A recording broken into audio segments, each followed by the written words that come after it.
37,000 ಕೋಟಿ ಇದರಿಂದ ಎಕ್ಸೈಸಿಂದ ಹೋದ ವರ್ಷ ಇತ್ತು.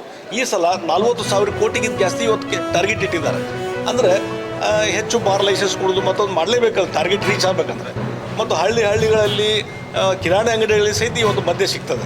ಆ ರೀತಿಯಾದಂಥ ಒಂದು ವ್ಯವಸ್ಥೆ ಇದು ಬಹುಶಃ ಆಡಳಿತ ವ್ಯವಸ್ಥೆ ಸಂಪೂರ್ಣ ಕುಸಿದೋಗಿದ್ದಕ್ಕೆ, ಆರ್ಥಿಕ ಸ್ಥಿತಿ ಕುಸಿದೋಗಿದ್ದಕ್ಕೆ ಇದು ಉದಾಹರಣೆ ಅಂತ ನಾನು ಹೇಳ್ತೀನಿ. ಸಿದ್ದರಾಮಯ್ಯನವರು ಆರ್ಥಿಕ ತಜ್ಞ ಅಂತೇಳಿ ಸಾಕಷ್ಟು ಜನ ಅವ್ರ ಕಡೆದವ್ರು ಹೇಳ್ತಾ ಪರಿಸ್ಥಿತಿ ನೋಡಿದರೆ ಆ ಆರ್ಥಿಕ ತಜ್ಞ ಅನ್ನೋದಕ್ಕೆ ಒಂದು ವ್ಯತಿರಿಕ್ತ ಹೆಸರಿದ್ರೆ ಈಗ ಸಿದ್ದರಾಮಯ್ಯ ಅಂತ ಹೇಳಬೇಕಾಗ್ತದೆ.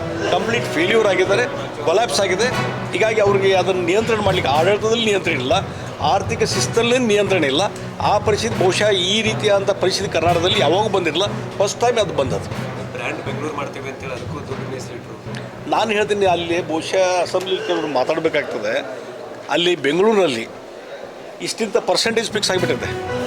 ಇಷ್ಟು ಪರ್ಸೆಂಟೇಜು ನೀವೊಂದು ಬಿಲ್ಡಿಂಗ್ ಪರ್ಮಿಷನ್ ಹೋಗ್ರಿ, ಸಿಗೆ ಹೋಗ್ರಿ, ಮತ್ತೊಂದಕ್ಕೆ ಹೋಗ್ರಿ, ಅಲ್ಲಿ ಇಷ್ಟೊಂದು ಕರಪ್ಷನ್ ಇಷ್ಟೊಂದು ಫಿಕ್ಸ್ ಆಗಿದೆ. ಅದನ್ನು ನೀವು ರೇಟ್ ತುಂಬಿದ್ರೆ ಮಾತ್ರ ನಿಮಗೆ ಎಲ್ಲ ಪರ್ಮಿಷನು, ಬಿಲ್ಡಿಂಗ್ ಪರ್ಮಿಷನ್ ಎಲ್ಲವೂ ಸಿಗ್ತಾವೆ. ಈ ಒಂದು ವ್ಯವಸ್ಥೆ ಬಹುಶಃ ಬೆಂಗಳೂರಲ್ಲಿ ಯಾವಾಗೂ ಇರಲಿಲ್ಲ. ಆ ವ್ಯವಸ್ಥೆ ಬಂದದೆ. ಅದ್ರ ದುಡ್ಡು ಯಾರಿಗೆ ಹೋಗ್ತದೆ, ಆ ಮಾಮೂಲಿ ಯಾರಿಗೆ ಹೋಗ್ತದೆ, ಇದೊಂದು ದೊಡ್ಡ ಎನ್ಕ್ವೈರಿ ಆಗಬೇಕಾಗಿದೆ. ಭಾಳ ದೊಡ್ಡ ಪ್ರಮಾಣದಲ್ಲಿ ಹಣ ಲೂಟಿ ಆಗ್ತದೆ, ಜನರಲ್ಲಿ ಲೂಟಿ ಆಗ್ತಾಯಿದೆ. ಜನ ಬೇಸತ್ತು ಹೋಗಿದ್ದಾರೆ, ಇವರು ಕರಪ್ಷನ್ಗೆ ಸಿಕ್ಕಾಪಟ್ಟೆ ಬೇಸತ್ತು ಹೋಗಿದ್ದಾರೆ. ಪ್ರತಿಯೊಂದು ಇಲ್ಲ. ಈಗ ನೋಡಿ, ರಾಜ್ಯದಲ್ಲಿ ಒಂದು ಸರ್ಕಾರ ಅಸ್ತಿತ್ವವಿದೆಯಿಲ್ಲ ಅನ್ನುವಂಥ ಪ್ರಶ್ನೆ ಬಂದದ್ದು.